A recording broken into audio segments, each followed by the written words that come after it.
അറിയാമോ നിങ്ങൾക്ക്? അറിയട്ടെ. നിങ്ങളുടെ ഒരു കൂട്ടുകാരിയുടെ ബർത്ത്ഡേ ആണെന്ന് അറിയാമോ? നമ്മുടെ ആൻമരിയ കുട്ടിയുടെ ആൻമരിയ സ്റ്റാൻഡ് എന്തോ എന്തോ പുതിയ ഡ്രസ്സുകൾ നിർബന്ധമൊന്നുമില്ലല്ലോ ബർത്ത്ഡേക്ക്. എന്തെങ്കിലും നിർബന്ധമുണ്ടോ? ഇല്ല. അടുത്തയാളെ മിഠായി കൊണ്ടുവന്നില്ലല്ലോ. മിഠായി വേണമെന്നോ പുതിയ ഉടുപ്പ് വേണമെന്ന് നിർബന്ധമുണ്ടോ? ഇല്ല.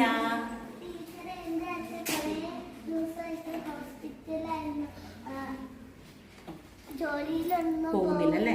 ടീച്ചറിനറിയാം. ടീച്ചർ മോളുടെ വീട്ടിലേക്ക് വിളിച്ചായിരുന്നു. വേണ്ടാന്ന് പറഞ്ഞായിരുന്നു അല്ലേ? ഓക്കെ, നല്ല കുട്ടി. കണ്ടോ വീട്ടില്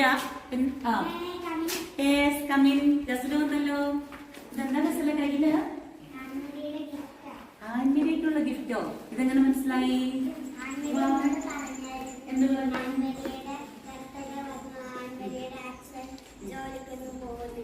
കേട്ടോ എല്ലാവരും? നല്ല കൂട്ടുകാരിയല്ലേ? കൂട്ടുകാരായാൽ ഇങ്ങനെ വേണം. ഓക്കെ മക്കളെ, ഇത് ശ്രദ്ധിച്ച് കേട്ടെ. ടീച്ചർ ഒരു കാര്യം പറയട്ടെ. അപ്പൊ നിങ്ങൾ ഒന്ന് രണ്ട് പേര് ചോദിച്ചില്ലേ പുതിയ ഉടുപ്പില്ലല്ലോ, മിഠായി ഇല്ലല്ലോ എന്നൊക്കെ പറഞ്ഞില്ലേ? പക്ഷെ നമ്മൾ അങ്ങനെ ഒരു കാര്യത്തിന് വാശി പിടിക്കരുത്. ഇപ്പൊ ഒരു ബർത്ത്ഡേ ആണെങ്കിൽ നമ്മൾ പുതിയ ഉടുപ്പ് വേണമെന്നോ, എന്തെങ്കിലും ഫംഗ്ഷനുകളൊക്കെ ആണെങ്കിൽ പുതിയ ഡ്രസ്സ് വേണം, അതിനൊന്നും വാശി പിടിക്കരുത്. കാരണം എന്താ, നമ്മുടെ വിഷമങ്ങൾ, വീട്ടിലെ വിഷമങ്ങൾ അറിഞ്ഞു വേണം വളർന്നു വരാൻ വേണ്ടിയിട്ട്. കാരണം നമ്മുടെ വിദ്യാഭ്യാസമാണെങ്കിലോ നമ്മൾ അതനുസരിച്ച് നമ്മൾ വേണ്ടാന്ന് വെക്കണം. ചില ആഗ്രഹങ്ങളൊക്കെ നമ്മൾ വേണ്ടാന്ന് വെക്കണം. ഇത് നമ്മുടെ ആൻമരിയ ചെയ്തത് നല്ലൊരു കാര്യമാണ്. നമ്മുടെ ഗസൽ ചെയ്തതോ അതിനേക്കാളും നല്ലൊരു കാര്യം അല്ലേ? ഫ്രണ്ടിന് നല്ല ഉടുപ്പൊക്കെ വാങ്ങിച്ചു കൊടുക്കുക. നമ്മൾ എന്ത് ചെയ്യണം? നമ്മുടെ വീട്ടിലെ ബുദ്ധിമുട്ടുകളും പ്രയാസങ്ങളും നമ്മുടെ പപ്പയും അമ്മയും എന്തോരം കഷ്ടപ്പെടാൻ നിങ്ങളെ സ്കൂളിലേക്ക് വിടുന്നത് ശരിയല്ലേ?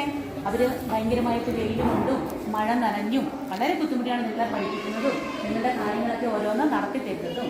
അപ്പം നമ്മൾ അതറിഞ്ഞ് മാത്രമേ പെരുമാറാറുള്ളൂ. കുട്ടി പറഞ്ഞില്ലേ പപ്പയ്ക്ക് വയ്യാത്തതുകൊണ്ട് ഇപ്രാവശ്യം എനിക്ക് പുതിയ ഉടുപ്പ് വേണ്ടാന്ന് പറഞ്ഞില്ലേ? അങ്ങനെ ഓരോരുത്തരും ഓരോ കാര്യങ്ങൾ തീരുമാനിക്കണം കേട്ടോ. ഓക്കെ.